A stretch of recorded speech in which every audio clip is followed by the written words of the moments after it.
Assalamualaikum. Hari ini kita akan belajar perkembangbiakan tanaman, hewan, dan manusia. Perkembangbiakan tumbuhan.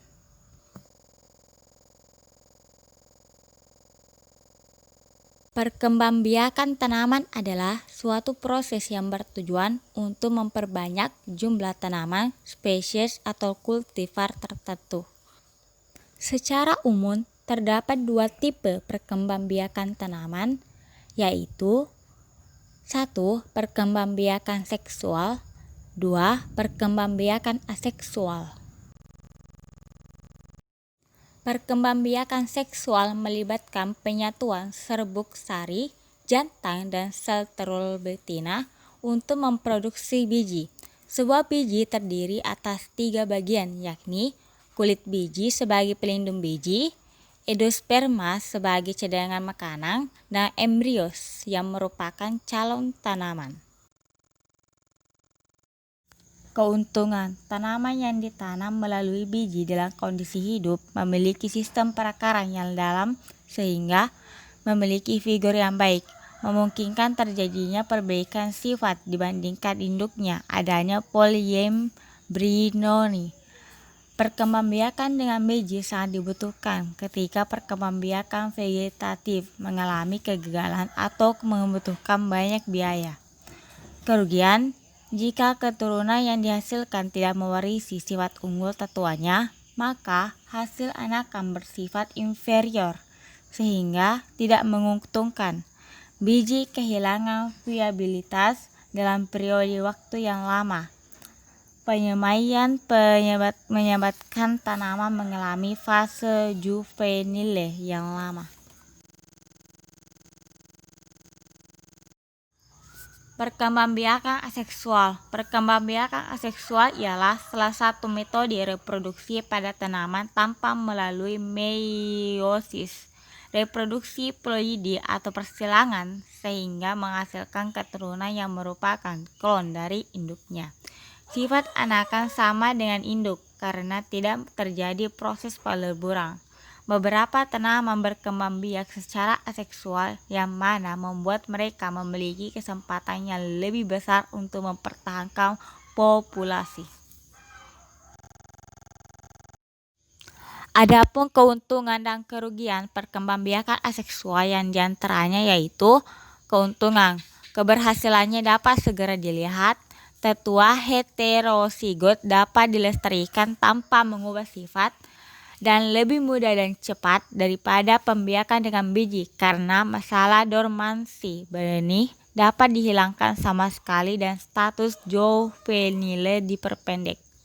Kerugian utama dari perkembangbiakan aseksual ialah hilangnya keragaman. Para ilmuwan sepakat bahwa keragaman merupakan faktor yang penting dalam resistensi dan penyakit. Cara perkembangbiakan tanaman.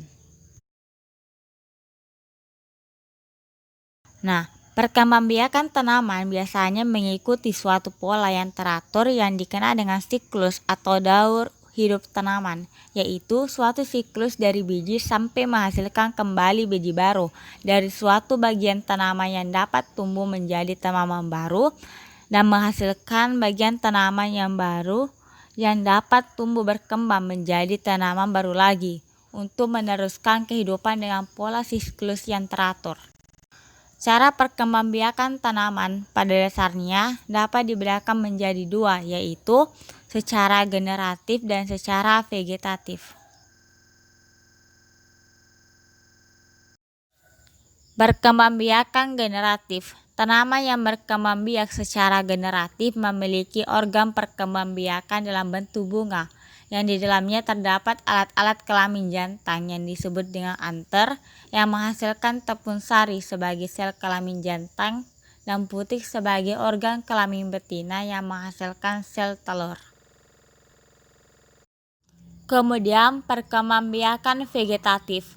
Cara perkembangbiakan vegetatif dengan memanfaatkan bagian-bagian vegetatif untuk menciptakan tanaman baru dalam pemuliaan tanaman sangat berguna untuk menciptakan klon unggul yang omnivores. Kolom adalah kelompok individu atau populasi yang tersusun atas individu-individu dengan susunan genetif atau genotipe yang sama. Karena berasal dari bagian vegetatif tanpa terjadi kombinasi gen baru, seperti halnya pada tanaman yang berkembang biak secara generatif. Sebagai contoh pada tanaman ubi kayu, ubi jalar, kentang, gladiol, pisang, tebu, karet, teh, dan sebagainya. Klon dapat dihasilkan dari stek batang, stek daun, stek akar. Untuk menambah pemahaman Anda mengenai perkembangbiakan generatif dan perkembangbiakan vegetatif, dapat disimak contoh di bawah ini. Morfologi dan biologi bunga. Sebelum melakukan persilangan buatan atau pengendalian penyerbukan dan pembuahan dalam rangka mencegah tercampurnya oleh tepung sari asing atau untuk membuat kombinasi genetik baru melalui persilangan buatan, maka hal utama yang harus dipahami adalah hal ikhwal atau seluk-seluk perilaku, struktur, dan susunan bagian-bagian bunga dari suatu jenis tanaman.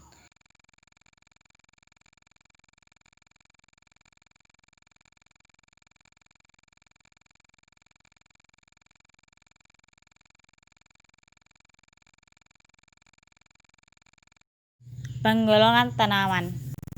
Asmorphilik, tumbuhan yang penyerbukannya dengan bantuan angin. Pseudophiliae, tumbuhan atau tanaman yang penyerbukannya dengan bantuan binatang. Setelah membahas mengenai perkembangbiakan tumbuhan, sekarang kita akan beralih pada perkembangbiakan hewan. Secara umum, perkembangbiakan hewan dibagi menjadi dua cara, yaitu vegetatif aseksual, generatif seksual. Perkembangbiakan vegetatif aseksual pada hewan. Cara hewan berkembang biak secara aseksual adalah dengan menggunakan tubuhnya untuk berkembang biak. Terdapat beberapa cara dan jenis hewan yang dalam proses melakukannya dengan cara perkembangbiakan secara seksual, yaitu A. Membentuk tunas. Hewan yang melakukan perkembangbiakan secara seksual antara lain adalah hewan dari filum Porifera dan Coelerata. Contoh hewan dari jenis filum Porifera seperti ubur-ubur dan Hyphalis sp. Hewan jenis ini dapat membentuk tunas, yaitu Hydra sp, dan ubur-ubur dari jenis Obelia sp dan Aurelia.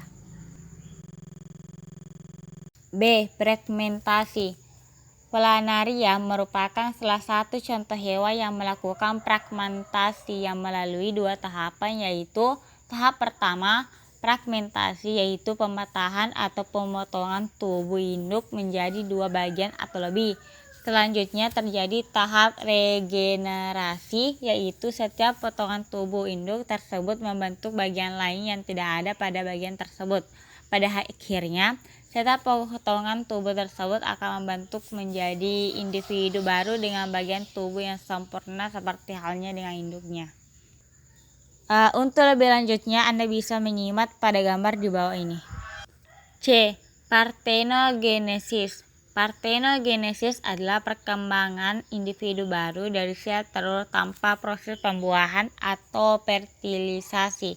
Secara alami, parthenogenesis dapat terjadi pada hewan jenis semut, tawon, lebah, kutu daun, kutu air, dan lainnya. Jika itu terjadi pada lebah, ovum yang dibuahi akan tumbuh menjadi lebah betina, dan yang tidak dibuahi akan menjadi lebah jantan. Untuk lebih lanjutnya dalam proses parthenogenesis dapat dilihat pada gambar berikut ini. Perkembangbiakan generatif seksual pada hewan. Sebagian besar hewan berkembang biak secara seksual melalui proses perkawinan antara hewan yang berkelamin jantan dan betina. Dari proses inilah akan terjadi proses fertilasi, yaitu proses peleburan inti sel sperma dan inti sel telur. Proses fertilasi ini akan menghasilkan zigot yang selanjutnya akan berkembang menjadi embrio tersebut akan berkembang biak menjadi individu baru. Proses fertilasi terjadi dengan dua cara, yaitu secara internal dan eksternal.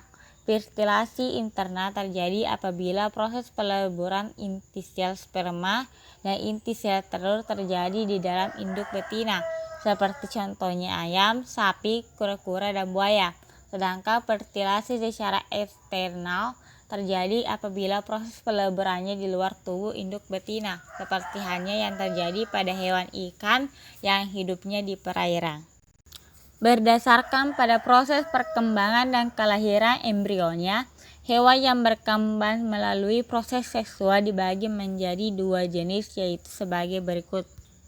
Ovipar adalah hewan yang berkembang biak dengan cara bertelur. Contohnya kura-kura, burung, ikan, dan ayam. Vivipar adalah hewan yang berkembang biak dengan cara melahirkan. Contohnya kucing, sapi, dan lumba-lumba. Ovovivipar adalah bertelur sekaligus melahirkan. Contohnya ular, kadal, platypus. Perkembangbiakan manusia. Salah satu ciri makhluk hidup adalah dapat berkembang biak untuk melestarikan jenisnya agar tidak punah. Demikian pula dengan manusia. Untuk melestarikan jenisnya, manusia berkembang biak secara kawin generatif. Berkembang biak secara kawin generatif terjadi karena adanya proses penggabungan antara sel sperma dan sel telur. Sel sperma dihasilkan oleh laki-laki dan sel telur dihasilkan oleh perempuan. Sistem reproduksi laki-laki dan sistem reproduksi perempuan. Untuk lebih lanjutnya Anda bisa melihat pada gambar berikut. Pertumbuhan dan perkembangan manusia di dalam rahim. Pertumbuhan dan perkembangan manusia di dalam rahim dimulai ketika terjadi penggabungan antara sel sperma dan sel telur. Rahim hanya dimiliki oleh perempuan, jadi pertumbuhan dan perkembangan pertama kali terjadi di dalam seorang ibu. Bergabunglah sel sperma dan sel telur akan membentuk zigot. Proses tersebut dinamakan dengan proses pembuahan atau fertilisasi. Setelah terjadi proses pembuahan atau fertilisasi, zigot akan terus membelah dan membentuk embrio. Setelah 120 jam dari pembelahan, embrio akan menempel di dinding rahim ibu. Proses pembelahan ini disebut implantasi. Embrio tumbuh menjadi janin dan mulai mendapatkan makanan dan oksigen. Makanan dan oksigen diperoleh oleh ibu. Masa pertumbuhan dan perkembangan manusia di dalam rahim disebut dengan masa kehamilan. Pertumbuhan dan perkembangan manusia di luar rahim. Pertumbuhan dan perkembangan manusia di luar rahim atau setelah lahir terjadi dalam 4 tahapan, yaitu tahap orok mulai dari lahir hingga usia 2 minggu, tahap bayi mulai dari usia 2 minggu sampai usia 2 tahun, tahap kanak-kanak mulai dari usia 2 tahun hingga masa pubertas sekitar 11 tahun, tahap remaja atau pubertas mulai dari 11 tahun sampai 21 tahun. Berikut dapat dilihat pada gambar di samping mengenai tahap-tahapnya.